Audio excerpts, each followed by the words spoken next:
عبد الوارث نے بیان کیا، ان سے ابو طیاح نے اور ان سے انس رضی اللہ عنہ نے بیان کیا کہ نبی کریم صلی اللہ علیہ وسلم جب مدینہ ہجرت کر کے تشریف لائے تو رسول اللہ صلی اللہ علیہ وسلم نے مسجد کی تعمیر کا حکم دیا۔ آپ صلی اللہ علیہ وسلم نے فرمایا، اے بنو نجار، تم اپنی اس زمین کی مجھ سے قیمت لے لو۔ لیکن انہوں نے عرض کی کہ ہم اس کی قیمت صرف اللہ تعالیٰ سے مانگتے ہیں۔ پھر حضرت صلی اللہ علیہ وسلم نے مشرکین کی قبروں کے متعلق فرمایا اور وہ اکھاڑ دی گئیں،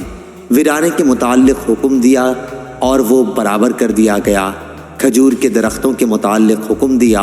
اور وہ کاٹ دیے گئے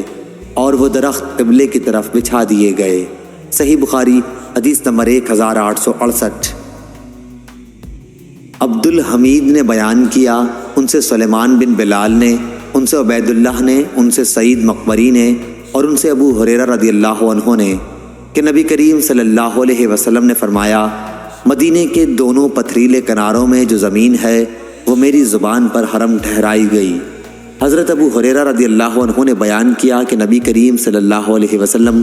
بنو حارثہ کے پاس آئے اور فرمایا، بنو حارثہ، میرا خیال ہے کہ تم لوگ حرم سے باہر ہو گئے ہو۔ پھر آپ صلی اللہ علیہ وسلم نے مڑ کر دیکھا اور فرمایا کہ نہیں، بلکہ تم لوگ حرم کے اندر ہی ہو۔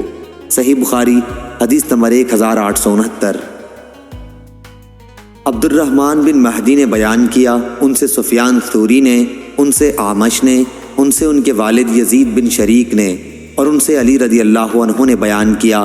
کہ میرے پاس کتاب اللہ اور نبی کریم صلی اللہ علیہ وسلم کے اس صحیفے کے سوا جو نبی کریم صلی اللہ علیہ وسلم کے حوالے سے ہے اور کوئی چیز شرعی احکام سے متعلق لکھی ہوئی صورت میں نہیں ہے۔ اس صحیفے میں یہ بھی لکھا ہوا ہے کہ حضرت صلی اللہ علیہ وسلم نے فرمایا، مدینہ آئر پہاڑی سے لے کر فلاں مقام تک حرم ہے، جس نے اس حد میں کوئی بدعت نکالی یا کسی بدعتی کو پناہ دی تو اس پر اللہ اور تمام ملائکہ اور انسانوں کی لعنت ہے، نہ اس کی کوئی فرض عبادت مقبول ہے نہ نفل۔ اور آپ صلی اللہ علیہ وسلم نے فرمایا کہ تمام مسلمانوں میں سے کسی کا بھی عہد کافی ہے، اس لیے اگر کسی مسلمان کی دی ہوئی امان میں دوسرے مسلمان نے بدعہدی کی تو اس پر اللہ اور تمام ملائکہ اور انسانوں کی لعنت ہے، نہ اس کی کوئی فرض عبادت مقبول ہے نہ نفل۔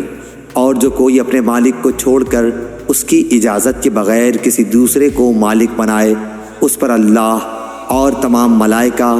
اور انسانوں کی لعنت ہے، نہ اس کی فرض عبادت مقبول ہے نہ نفل۔